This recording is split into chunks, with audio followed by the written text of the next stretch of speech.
Good morning. 12th physics unit 2 exam sum 2.27 என்ன கண்டுபிடிக்க சொல்றாங்க அப்படினு பாத்தீங்கன்னா ஹீட் எனர்ஜி எவ்வளவு இருக்கு அப்படின்னு சொல்லி கண்டுபிடிக்க சொல்றாங்க.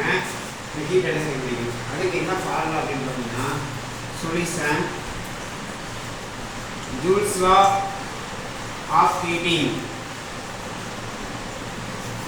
H is equal to I square RT. H என்பது heat, I என்பது current, R என்பது resistance, T என்பது taken time. இப்ப I ஓட வேல்யூ current ஓட வேல்யூ எவ்வளவு கொடுத்திருக்காங்க அப்படினு பார்த்தோம்னா 5 ஆம்பியர் கொடுத்திருக்காங்க. ஓகே. இப்போ R ஓட வேல்யூ resistance எவ்வளவு கொடுத்திருக்காங்க 10 ஓம் கொடுத்திருக்காங்க. ஓகே. டைம் எவ்வளவு கொடுத்திருக்காங்க 5 minutes கொடுத்திருக்காங்க. இப்போ 5 minutesனா செகண்டா பார்த்தா 5 * 60 அப்ப செகண்டா கன்வெர்ட் ஆகும். இப்போ நம்ம ஃபார்முலா அப்ளை பண்ணிக்கலாம். h = I ஓட வேல்யூ 5. இங்க ஸ்கொயருக்கு ஸ்கொயர் r ஓட வேல்யூ 10 t ஓட வேல்யூ 5 * 60.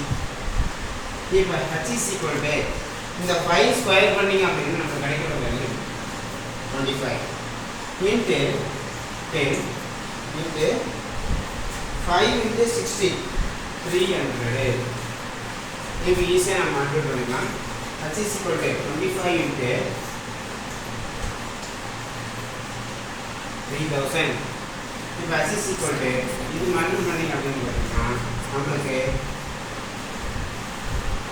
75000 கிடைக்கிறது.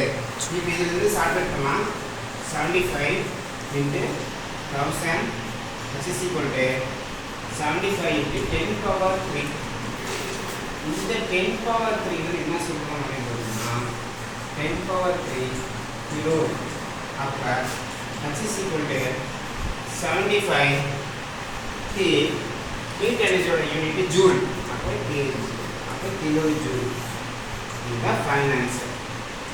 Thank you.